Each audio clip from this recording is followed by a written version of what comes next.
Hi guys, welcome back to my channel. If this is the first time you're seeing me, hello, my name is GirlTalkZA and I hope that you'll subscribe and keep watching.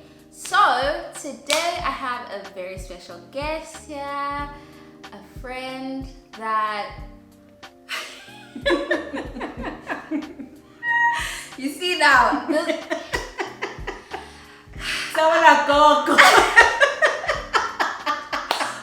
Gosh. Guys, this is very close friend. GirlTalkZA.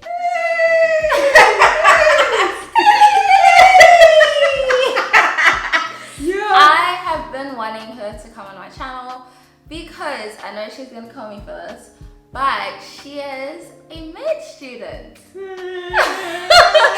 So I really wanted to bring her for a girl chat because I mean she's basically a doctor. Like she's basically a doctor. So Scrap that. cut the cameras. Dead ass. Cut the cameras. Dead ass. So yeah, she's a med student and I really wanted to bring her on here for this girl chat. Today we're gonna be talking about periods. Yay! So we're gonna be talking about periods in this video. I really first want to talk about just the basics of periods and then we'll get into the meat of this video. So, because I have the med student here,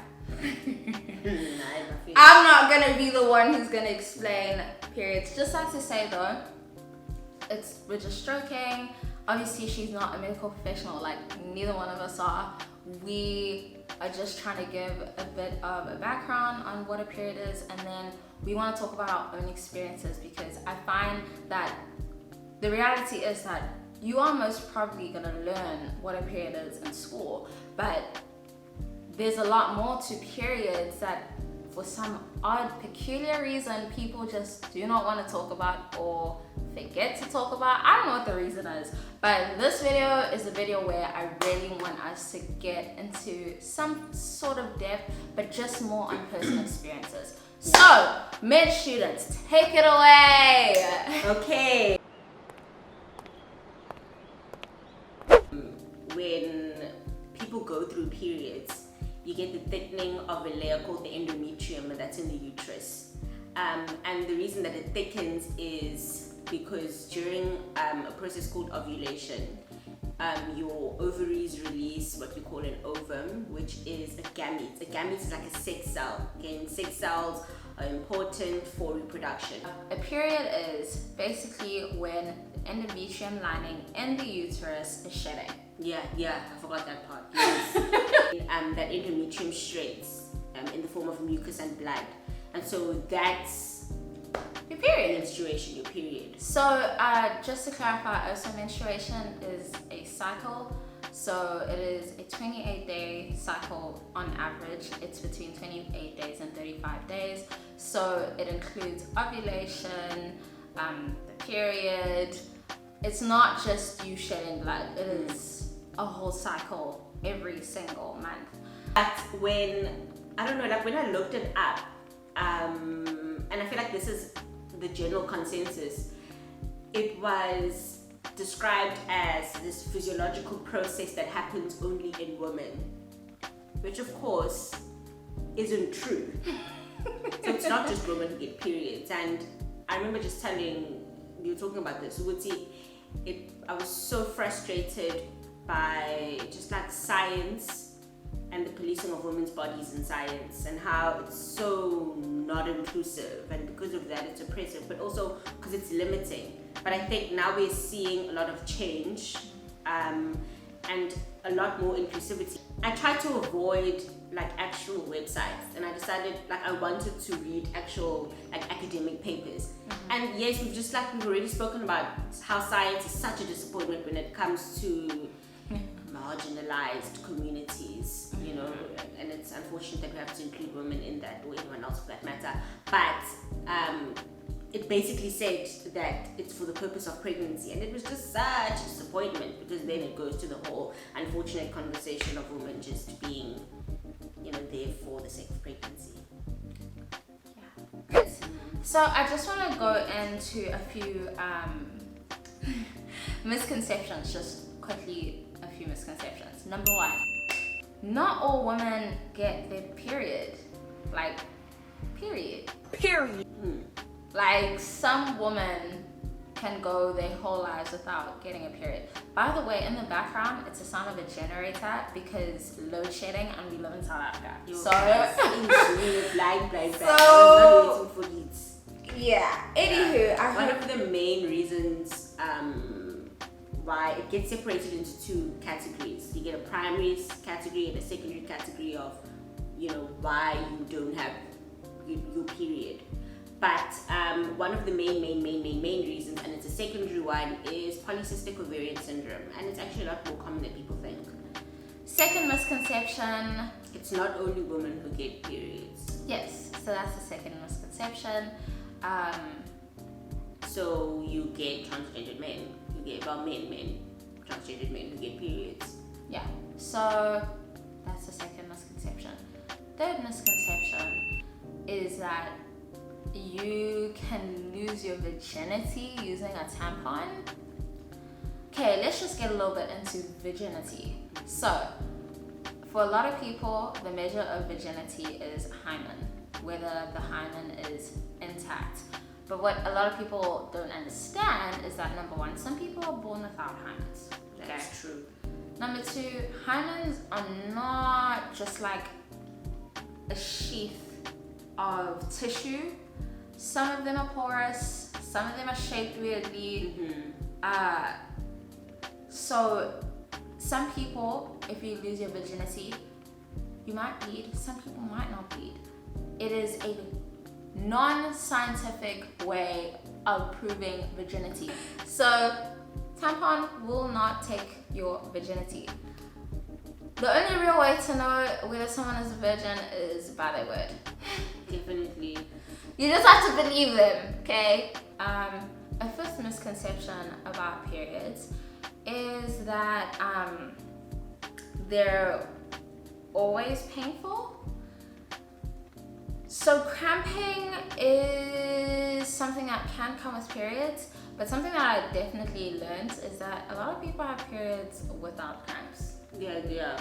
So very painful cramps is not normal. Cramping is normal because what your uterus does is that it contracts. Trying to shed that lining. But if you are in a lot of pain that interferes with your quality of life, you should definitely see someone. You should definitely see a doctor. Okay, fifth misconception is that you can't get pregnant on your period. Girl, you can. That's like an actual, people believe that. Yes. Wow, okay. People believe that, which is okay. Like, no judgment here. Yeah, but it's not true. You can't get pregnant. Period, guys, come on. I'm sorry. You can definitely get pregnant on your period. So don't think that that's the time where it's like, oh yeah, I can have unprotected sex. Aside from preventing pregnancy, a lot of contraceptives are there not only for preventing pregnancy but also preventing sexually transmitted diseases and infections. So protection is number one. You know what would really be cool is if the people watching this video could share some of their like original misconceptions with regards to periods, but also just some very, very popular perceptions of periods that have bothered you, what people around you think about periods, what people have to say about periods, what people believe about periods. That would be really cool, guys. Yes, that would be awesome. Comment in the comment section. Yes, we'll read them. So, now that we've explained the basics of periods, we're gonna go into our personal experiences, and I want you to start with the first time you ever had your period. So just give us a rundown of when you had your period and when was your first time, if that's okay. So the first time I had my period was really late, like Late bloomer. it was like late, like 4 years ago, like grade 11 late. So I was in grade 11. So you were 17? I was 17 years old. Yes, 17. I was. So, and I think it was during exams in June. And I was in the toilet, and yes, I'd known, I think, everything about periods at that point. You know, like what it was and what to do. So it wasn't, and I'd never, mind you, I had never had any informative conversation. Informative is a bit far because I don't think a lot of people have. But I'd never like had like a proper conversation with, like, I have a mom and 2 older sisters about it at all. Even my dad, like, come on, you should know about this. And I'd never had any of those conversations, but you know, like, I don't know, like, I think I was waiting, you know, like, because we know that it happens at this point. So it wasn't anything shocking, like a lot of people that have had it at a much younger age than I had. But it was late, like I was 16, and it's not late. I mean, it's later than everyone else, but it's not, you know, like it's expected at that age anyway. So, since I was a bit of a late bloomer, I was not, you know what, statistically, I was not an early bloomer. I was like average age. So I was 11, so I had just turned 11. Like, I had just turned 11 years old. Like, I had only been 11 for like a month. So, yeah.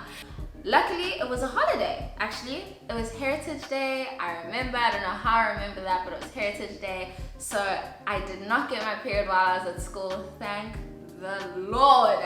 I got it in the comfort of my home. Known to is my sister, and my sister was like really annoyed. She was super annoyed. I think I woke her up, she was asleep, and she was like, oh, okay, you got your period. And then she was like, here's a pad. And I was like, thanks. Me?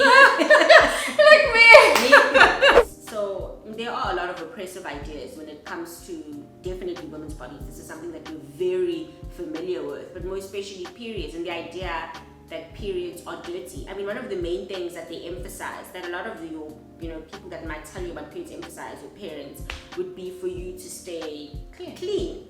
Yeah. You know, the idea that periods are dirty. Any advice you want to give to people out there who have just had their period? I think it's natural to feel anxious because you are going to be witnessing a lot of changes in your body, and maybe some of them could make you uncomfortable.